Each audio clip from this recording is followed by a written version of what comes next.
bene. Ore 17 più o meno, stiamo raggiungendo un luogo per delle riprese quando notiamo un blitz in corso. Ci troviamo in largo San Giorgio, nella zona tra l'altro di Viale Bertossi, tutte le zone antistanti, ed era in corso un vero e proprio blitz, un'operazione antidroga e anti-accattonaggio, così la questura, da parte della polizia di Pordenone, in collaborazione poi con la polizia municipale. Bloccati anche alcuni luoghi dove via Brusafiera, la zona antistante poi il retro della provincia di Pordenone, la sede della provincia, dove spesso insomma si radunano molti giovani e dove molte lamentele arrivano, e quindi è stato questo blitz con, vedete, anche unità cinofile provenienti da Padova. Insomma, per più di un'ora la zona è stata letteralmente bloccata e, come vedete nelle immagini, le persone che erano presenti sono state letteralmente, diciamo così, visitate dagli agenti e da questi quattro zampe incredibili, veramente incredibili.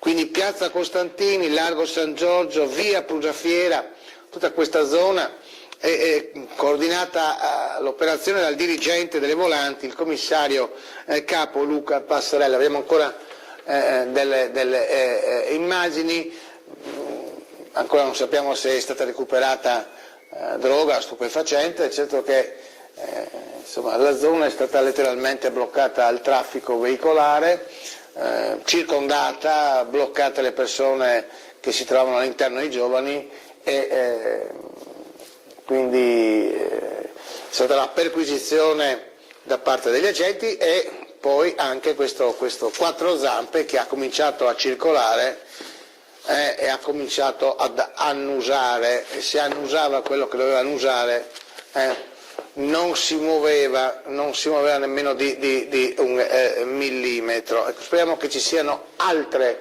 diciamo, situazioni di questo genere sempre in città, per la sicurezza di tutti, perché se uno non ha da temere nulla non deve né sbraitare né alzare la voce, e tra 2 anni di queste, diciamo, di queste situazioni ce ne saranno molte, quantomeno uno a settimana, quantomeno una.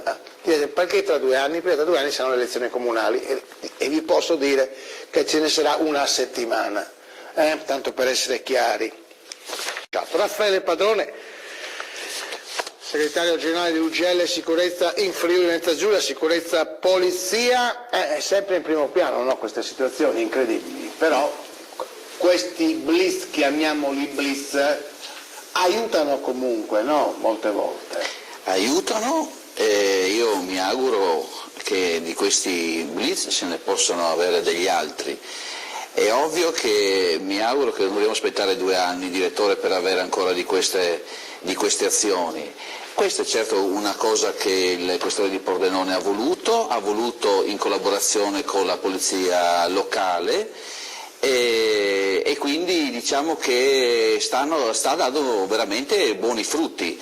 Io mi auguro invece, visto che le elezioni sono finite, direttore, io non ne faccio di politica, però come sindacalista posso dire questo: mi auguro che questo governo, o che il governo che si formi, perché qua parliamo di europei, non parliamo di governo d'Italia, ma che questo nuovo PD così rinforzato ci dia la possibilità al Dipartimento di poter effettuare questi controlli, direttore, perché ci sono dei costi, e allora, siccome siamo sempre lì gira e tutto si fa con i soldi, se il Dipartimento, se il Ministero, se il Governo ci dà la possibilità di avere gli uomini, noi chiaramente porteremo questi uomini in piazza, perché sa, voi avete visto il cane che girava, bene, sappiate che, l'ho detto molto tempo fa, abbiamo dovuto comprare noi di tasca nostra, il conduttore ha dovuto comprare di tasca propria le crocchette per il cane, quindi anche mantenere questi animali che sono poi così efficaci hanno dei costi di ritorno, quindi noi che dobbiamo comprare le crocchette ai cani, quindi, però vede, qualcuno magari si lamenta anche perché quella mezz'ora, 20 minuti la strada è stata poi bloccata, quindi siamo sempre all'inverosimile in questa città. Allora c'è chi vuole la sicurezza, chi non vuole la sicurezza. Io dico che, come credo anche lei direttore, su questo tema andiamo molto d'accordo, cioè se c'è sicurezza e sono controlli c'è democrazia, questo credo che sia la base della democrazia, la sicurezza. La sicurezza, grazie al nostro amico Raffaele Padrone, segretario generale dell'UGL Sicurezza Polizia in Friuli Venezia Giulia.